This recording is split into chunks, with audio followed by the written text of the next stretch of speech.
Thank you all for coming to my Capstone presentation.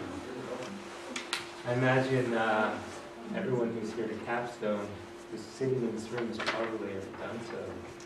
So congratulations. I imagine the people who are going after me, oh no, you're still here. What are you doing here?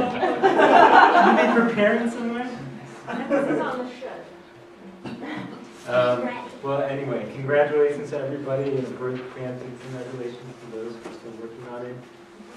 The title of my capstone is Consulting Cultural Informants, a look at the extent to which students use informants and other strategies to learn from their international experiences. But before I get into the project itself, I want to give you a little bit of background as to how I got here. I am a low resident international ed student, which means I didn't come to campus for the on-campus aspect of the program, although there were a few weeks that I was on campus for various things. The low-res program does not have practicum in the same sense that the on-campus version of the degree does. The participants of the low-res program are typically already working in the field in international education to some capacity, which was the case for me. I was working, when I started the program, with an organization called ProWorld, which I think many of you are familiar with. Some of you are formerly employed by them, or currently maybe. ProWorld actually hosts a number of practicum opportunities for S.I.T. Graduate students. So when I started this program, I was the site director for their program in India. I previously worked with them in Peru, in Mexico, and ProWorld is an organization that facilitates service learning programs, kind of cultural immersion with a focus on service, homestay families, language study, those kinds of things. And so I facilitated these experiences for students. Midway through the program, I transitioned to a new job at Princeton University. Hi, Sora. And that gives you a sense of how long I've been at this degree, that I've transitioned to a second job. But at Princeton, I do something very similar. I work for a program called the Bridge Year Program, which is a fairly new international initiative where a cohort of incoming freshmen are able to defer their admission for a year to participate in a program. The program also focuses in kind of like my ProWorld experience in service. There's also the cultural immersion, living with the homestay family, and those kinds of components of the program. But it's a 9-month program, and the students come to Princeton a year later with all of these wonderful experiences to share on campus. I don't expect you guys to be able to read this, but this is a screenshot of the homepage of the Bridge Year website. If you're interested in the Bridge Year program, check it out. So this is the outline of my research paper, and I should say that my research didn't directly relate to my work at either ProWorld or Princeton in terms of the specific research questions. Although it was very closely related in that, a lot of the questions that I had kind of grew out of my experiences facilitating international programs for students and young people. So here's the outline. Obviously, I imagine a lot of you have grappled with this, but it was really hard for me to kind of decide what to cut out. It's just impossible to get through all of this. And for me, the really hard thing was choosing between the kind of sharing the process by which I went through this process, because it was It was such a, in so many ways, such a rich and challenging journey. And I'm really kind of, I really would like to talk about that. But I'm also kind of torn between this idea of presenting, some of the things that I was able to discover and share some of those things with you. So kind of against my better judgment, I'm going to try to kind of navigate that middle road, doing a little bit of both. But there'll certainly be areas in which I focus and other areas in which I kind of will move a little bit more quickly. Another thing I should say is that I'm using Keynote. This is my first time using this program. And so I've totally geeked out on this thing. I spent way more time than I should have, like, playing with all the little things. So hopefully it's not a distraction. It definitely distracted me from better preparing for this presentation. But let's get into it. So this was a term from the title of the Capstone presentation, and I want to throw it out to the audience. What is a cultural informant? Has anybody heard that term before? Like by show of hands. Sounds like a lot of you. Does anybody want to venture a guess as to what it means? Somebody who can provide deeper meanings to experiences and aspects of culture that are below the waterline in the iceberg theory, I suppose. Mm-hmm. Great. Is it someone from the local area? Could be, definitely. Because we get into an area of how you want to define the term, but absolutely, those are a great category of informants. So I'll throw up a few things here. It's a term that's borrowed from the field of anthropology. I don't know if there are any anthropology people here, but that's really kind of where the term is. You don't hear it quite as much in international education. It's used to describe partners from the culture being observed, able to shed light on relevant ethnographic questions, often trusted friends, confidants, know the culture well and willing to talk to outsiders in a non-analytic manner. That's kind of the word I was waiting to appear. But yeah, these are people, I guess part of it is that they know about the culture, the host culture, but there's another aspect there where they're able to kind of convey that to the outsider in some way.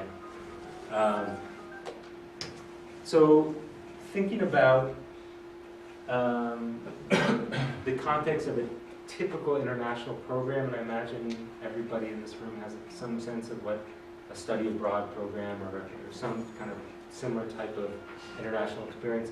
Can anybody think of some kind of prototypical cultural informants on these types of programs? I guess if you're studying abroad and sharing a dorm room with somebody who is of that culture, and they take you around town and bring you to markets or even take you home with them, then that's an example of Sure. cultural Yeah, sure. Roommates, A host family would be a big one. definitely. Those family members, Advisors at the institution. absolutely. Yeah. Program staff. Anyone think of anyone else? Sort of related, but peer mentorship programs at the local institution. I would say at a minimum, it's anyone who knows more about the host culture. This is kind of getting into my definition, but anyone who knows more about the host culture than the sojourner, the transplanted person, although some people are clearly better positioned to talk about the local culture more than others. But I have a list of a bunch of others here. Some of these were already named, but these are very typical cultural informants on your standard international program. A lot of these were mentioned. I threw in neighbors, waiters, waitresses, shopkeepers, classmates from the host culture. And I guess I should make clear, I mean, the question arose whether they have to be from the host culture. And I would say that, I would argue that they don't have to be. In fact, a lot of times there are people that have spent a lot of time who know the culture quite well, who are able to explain it to visitors and other people kind of temporarily transplanted there. Okay, so what do cultural influence have to do with anything? I mean, why is this something that I wanted to pursue for this project? And there are a couple of reasons, and this goes back a little bit to the work experience I talked about a minute ago. But here's a little a cartoon. I guess can kind of absorb that. But this is one of the realities of facilitating international programs, or even just traveling abroad, where you deal a lot with misperceptions. You know, it's easy for students or anyone traveling and immersing themselves in a new culture to develop misperceptions, you know, come to faulty conclusions built on little evidence about what they're observing and experiencing. So this is something that I've just come to accept about the work that I do in cross-cultural immersion in general. There are going to be misunderstandings and misperceptions. This is another thing that I've come to accept, that although it's not perhaps the greatest image, but immersing yourself in a new culture is hard. And for students immersing themselves in new cultures, they struggle, and they very often struggle. They have a hard time of it. Again, you know, this is nothing earth-shattering. We're all aware of this. You know, it's just something that I've come to accept. Now, what's hard, a little bit harder for me to accept, or at least understand, and something that has really fueled this project, is how these misperceptions, misunderstandings, how the culture shock and so forth occurs, in spite of the fact that you have all of these great informants around. And going back to that cartoon, you know, these perceptions, misperceptions that people have about what they're experiencing. Very often, if you just ask someone, you can get to the bottom of it. And so that's something that's been kind of baffling to me, especially given, I kind of jumped ahead a little bit here, but especially given the fact that so many of these informants are structured into international programs. You know, you go on a program to live with the host family. You go on a program and you have program administrators who are well positioned and oftentimes trained to answer your questions and to kind of help you process through some of those misperceptions, misunderstandings. And yet, so often, these questions go unasked in so many ways. And I have an example here. This is, I don't expect you to read this. I just want to give you a sense. This is from the Princeton student newspaper. And one of our participants a couple of years ago had submitted this kind of op-ed, just kind of like, you know, freestyling about his experience. And he said some things that I thought were interesting that I think are kind of relevant to our discussion here. I just kind of pulled out a clip. I cannot decide if rickshaw drivers are living in poverty or not. He was in India, by the way. Their job is hard and they are unpaid, but almost all their needs are accounted for, with the exception of health care. I cannot fully understand any of the questions I've asked or attempted to answer, though it would appear to be frustrating. I enjoyed the situation because I knew the answers answers to everything around me, it would no longer be exotic. You get the idea. What's surprising to me, or kind of frustrating in a sense, is not that he's making some kind of questionable assumptions about the culture there. It's that he's like satisfied. He's satisfied, you know, he recognizes that he's got questions that aren't answered, and he's satisfied with that. In spite of the fact he's living with a homestay family, you know, there's this entire structure in place to kind of support him as a participant. And yet, and yet he's kind of making these kind of off-the-cuff assumptions about things. So this is kind of the where I was when I was trying to identify kind of what I wanted to do with this capstone project. I had these questions in my head about how can this be really? You know, that there are these misperceptions and so forth, and we work so hard as professionals in this field to put in these structures to support students, and then so often they seem to go ignored. And so it results in something of a lost opportunity, I think. And I thought this image was nice. I mean, where you have this, on this side you have, is it explicable? Yes or no? Is it explicated? Is it explained? Yes or no? And if it's explicable, but not explained in the upper right quadrant, you have this lost opportunity. And so that's what really fueled this project for me, was kind of thinking about if it were possible to catalyze students to more effectively engage with these resources that are all over their experiences, how much more rich their experience would be. So I have some research questions here. The first of which, to what extent do students participating in international programs consult with cultural informants? So, I mean, this may just be kind of a hunch that I had totally wrong. So on one sense, I wanted to get a sense of what is the problem here? Like, to what extent are students already consulting with informants? To what extent are they not, I guess? What factors influence whether a student chooses to consult with an informant over some other strategy, or doing nothing, which I guess is a strategy? Are there any characteristics that informants who are more frequently consulted possess? So thinking about the informants themselves and whether there are certain characteristics that lend themselves to kind of inviting more kinds of inviting more questions. And finally, what obstacles prevent students from more readily consulting informants? These last two bullets kind of factor in a little bit with the second one, guiding what factors influence whether students choose to consult with an informant versus some other strategy. I've put these up here if you want to reference the questions throughout the presentation. And you'll notice I have a little outline down in that corner to kind of, if anyone's kind of wondering about where we are in this whole inquiry process. Yeah, pretty cool.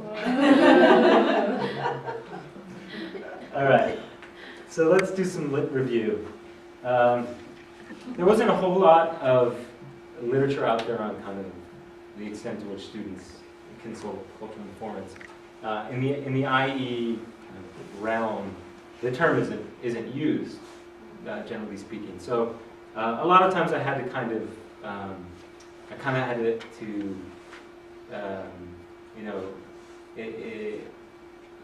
often I interchange host national with cultural informant. I mean, as we've already kind of discussed, they're not synonymous, but in certain contexts, the authors kind of intend the same kind of thing. I think that'll be clear in a second.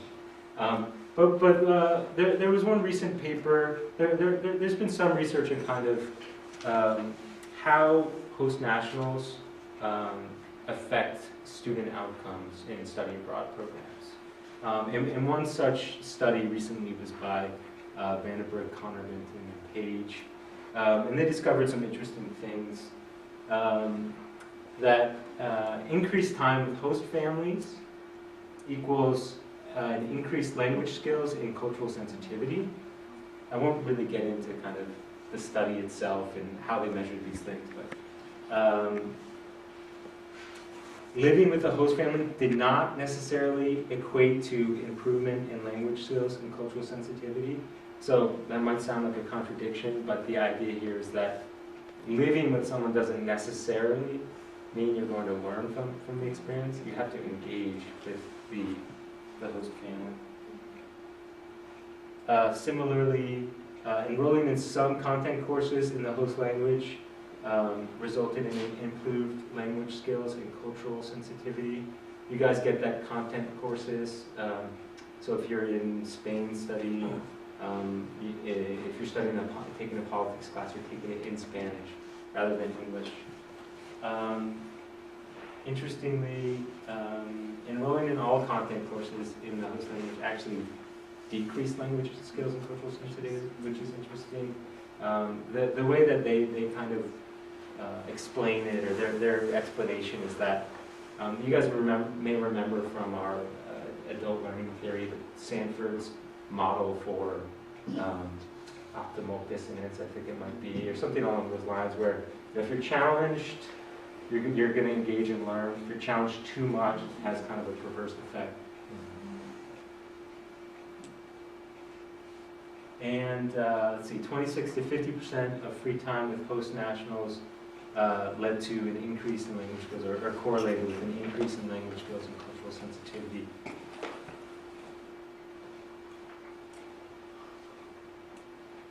This is the same kind of thing. If you kind of pass that threshold, they found that it had a perverse effect. This was another study by another group, Cohen, Page, Shively, Emerenhoff. Their study was, they kind of researched the impact of this maximizing study abroad kind of curriculum that they had developed. And what they found is students enrolled in subject courses taught in the target language increased their acceptance adaptation score. This is a part of the IDI. I don't know. It's kind of the standard for measuring cultural competence that's used within the field. And the acceptance adaptation is just one part of that. They found students enrolled directly in subject courses resulted in increase in acceptance adaptation score. Frequency of speaking the target language at home also equaled increases. Frequency of speaking target language outside of class resulted in the same.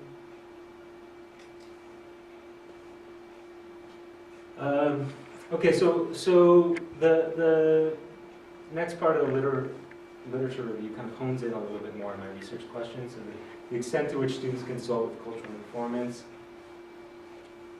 Again, there wasn't anything kind of specifically on this topic, but kind of reaching out in kind of proximate areas, I was able to kind of find some interesting literature.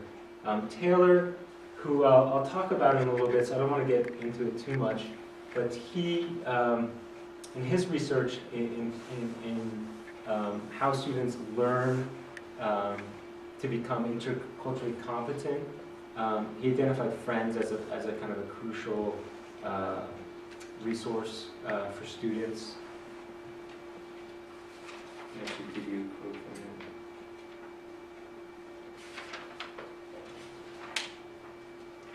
him.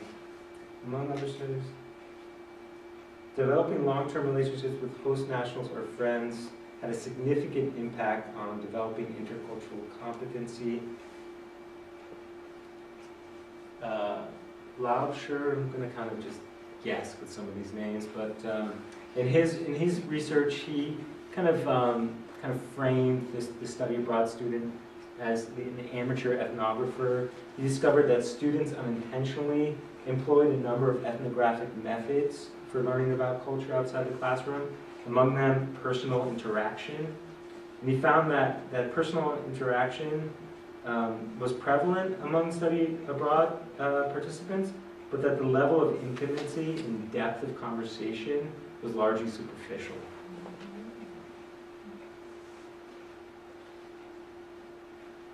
Explicit communication, style, maybe?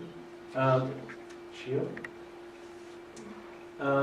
This was a study of American students in Israel back in the 60s, and he found that explicit communication with host nationals was one of the ways that these visitors learn from their hosts. In his research, he found it was most important, this particular strategy, in the first 5 months of the program. Scott, what exactly do you mean by explicit communication? I guess it just literally talking. Talking. Okay. Yeah. I mean, I assumed that, but I wasn't sure if I was missing. Doesn't sound as station or good. something. Just the time, I mean, do you look at the concept of time, like length of study? Was there any, I'm just curious. In the literature? Yeah, that would, consult, allow that process. Let me show the next slide, and maybe we'll get there. If not, ask me that question again later. Okay.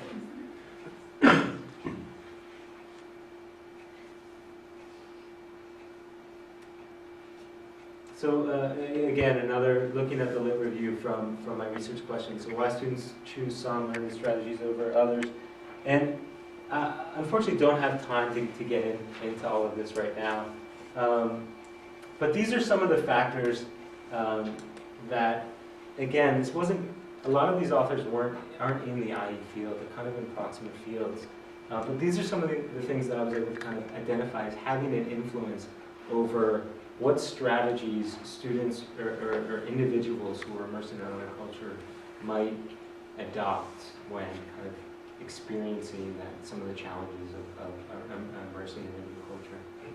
So there are cultural factors, prestige and credibility factored in, reflective and non-reflective cognitive orientations. This is Taylor again, and I'm going to actually explain his model more fully, so I'll get into that reflective and non-reflective orientations, but essentially he looks at the tendency for some individuals to be reflective about the process. So I observe, from going back to that slide, I observe a woman in a burqa and make these assumptions about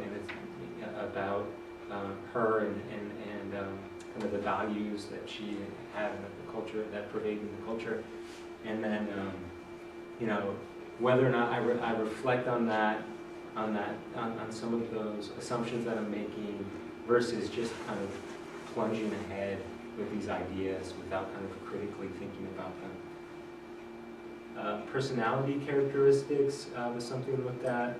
So whether this in particular, I think they were looking at extroversion and how it impacted what strategies might be used. Some of this bleeds into the obstacles too that exist for preventing students from more readily engaging with informant. So inapproachability was one thing that came up. Psychosocial barriers. This was a really interesting article and something that perhaps I'll talk about in a little bit, but this idea that there are a lot of cognitive and psychological processes that are happening when you're immersed in a new culture that make it harder to reach out. And then cross-cultural and language training. Honestly, I could spend probably an hour and a half talking about some of the literature that I was able to pull together, but we don't have that luxury. So I'm gonna plunge forward, and that takes us to the theoretical framework, which again I don't want to spend too much time with the theoretical framework. But I do think it's important for a couple of reasons. Primarily because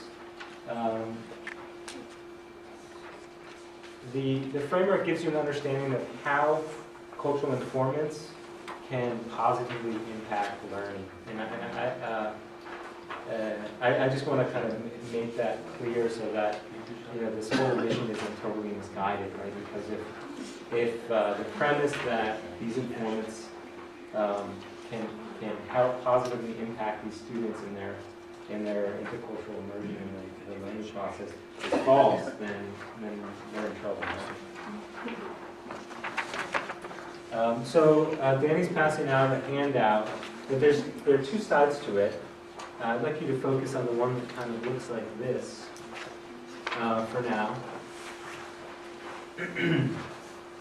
This is Taylor's model that I've kind of alluded to a couple of times for the process of learning to become interculturally competent.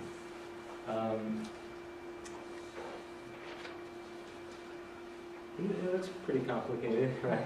Lots of arrows and, but there's so there's 5 different components here, and I kind of want to kind of take us through all 5 components. But a couple of things that I just want to point out as the whole thing is up here is that the process is recursive in the sense that you get down to the bottom there and it loops back up to the top, so it's something of a cycle. But let's get into the different components. So the first component is the setting the stage. So if you think about an international experience, and I had meant to provide another example at the beginning, and completely forgot, so I'll give it to you now. I meant to, when I introduced this idea that the students often have misperceptions about their experiences, or arrive at conclusions based on kind of shaky assumptions. I meant to say that part of it was from my own personal experience as well, because I imagine for all of us who have traveled, we've been there and made assumptions about culture, about the things that we observe and the things that we experience, we have, we don't always catch ourselves. So I meant to give an example, and I wanted to use that example to kind of go through this this process. So I'll quickly give you the example. It was when I kind of had moved to Peru, and I had a little familiarity with Andean culture. I lived in Ecuador previously, and I was living in a rural area for the first time. And one of the things that I found soon after arrival is that shopkeepers never had change. Has anybody ever had that experience anywhere? All right. So you go in, and I'm not talking about like breaking 100, It's like you go in, to buy whatever a candy bar, and it costs 2 soles, and you give them a 5, and they don't have change. So that's I found that to be frustrating. And after a while, where you're running up and down the street trying to break a 10 or a 20 or whatever, you start to come up with some theories for why this might be happening. They're not always nice theories either. But it was interesting because I had the sense, why can't these shopkeepers kind of get it together? Why can't they be more organized? They have to anticipate that they're going to have, people are going to come in and use money to purchase their goods and services. But it was interesting because it came up. I don't remember exactly the context, but it came up, and I had a conversation with a Peruvian friend about it. And the explanation he gave me was pretty good. It was that a lot of these shopkeepers, they live day to day, and what they, you don't go in and they don't, they're not swiping credit cards or even using registers. They're going into their pockets to kind of, because their inventory relies on the money they have in their pocket, and so my kind of conceptions about what a business is, and I brought a lot of baggage to that experience, and it led me to some pretty kind of unfounded conclusions. And it wasn't until talking to somebody that kind of grounded me a little bit. So anyway, that's a pretty good setup for the setting the stage component, where I arrived in Peru with a whole kind of set of expectations and experiences. In Taylor's model, he mentions former critical events, personal goals, previous intercultural experiences, experience and training. So personal goals, I mean, how interested are you in learning about the culture? Are you just going for a week and visiting, or are you really interested in learning about the culture? So all of these things factor into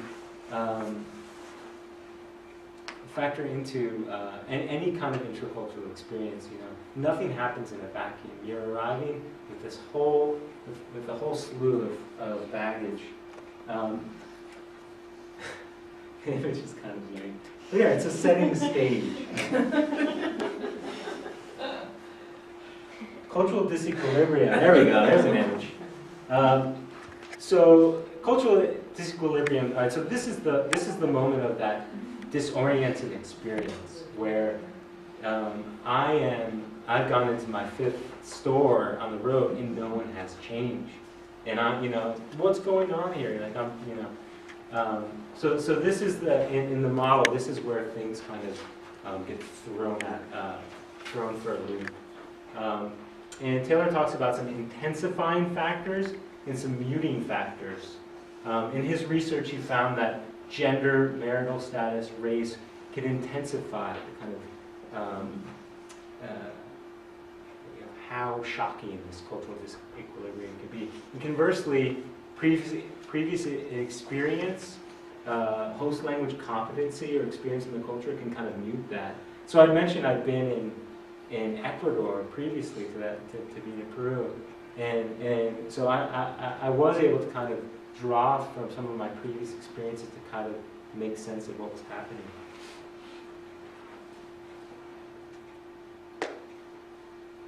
This also could, I can go into so much more depth, but for obvious reasons cannot. So cognitive orientation is the next part of his component, and I explained this a little bit before. It's just this idea when you have this disoriented experience, this moment of disequilibrium, not being able to find change.